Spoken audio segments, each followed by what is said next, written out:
Obrigado, presidente. Lucas Gil declara voto. Obrigado, presidente Marisol. Discussão importante. Na democracia é assim, a gente discute, a gente apresenta os argumentos que justificam as decisões que nós vamos fazer. Como eu disse, eu vou na mesma toada que eu comecei anteriormente. Para mim, as coisas não são antagônicas. É lógico, nós ponderamos aqui as críticas. E meu amigo vereador Wagner Petrini, um dos grandes problemas do governo que o senhor faz parte é que alguns dos seus colegas não precisam de voto. Agora eu acabei de receber uma mãe aqui que mora lá no Santa Lúcia Coab, na frente do SEASA, e mandaram uma criança com autismo estudar no Luiz Covolan.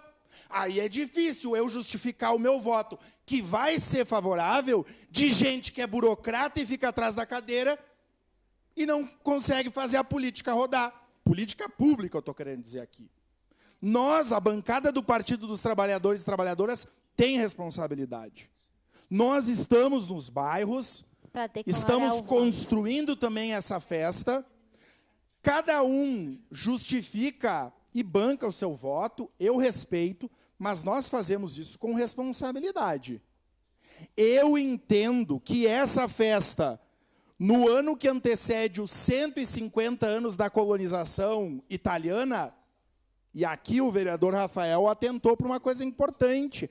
Essa festa é de todos os homens e mulheres que constroem essa cidade. E, Bertotto, eu quero um compromisso teu. E vou falar olhando nos teus olhos. Eu vou votar sim. Mas eu quero que a gente faça uma reunião logo mais na semana que vem para discutir a divulgação dessa festa, porque eu quero a corte. Lá na chapa, também não vai adiantar nós ir na chapa se as crianças caírem no valão, porque lá é curto. Espero o vereador Wagner Petrini, secretário Cassina, secretário Cristiano, que a gente possa resolver essas questões, porque eu quero levar a corte lá.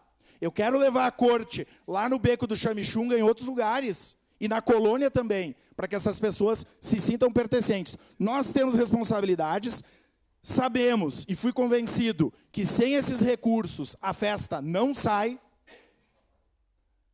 E por isso e por tantos outros motivos, seguiremos cobrando por saúde, por educação, e para que a nossa cidade tenha uma festa do seu tamanho, que também receba a classe artística cultural com respeito e inclusa nessa programação. Eu aguardo a data dessa reunião para que a gente possa conversar sobre esse tema, que para mim é muito caro. No momento oportuno, eu voto sim. Para declarar voto, vereador Xuxa.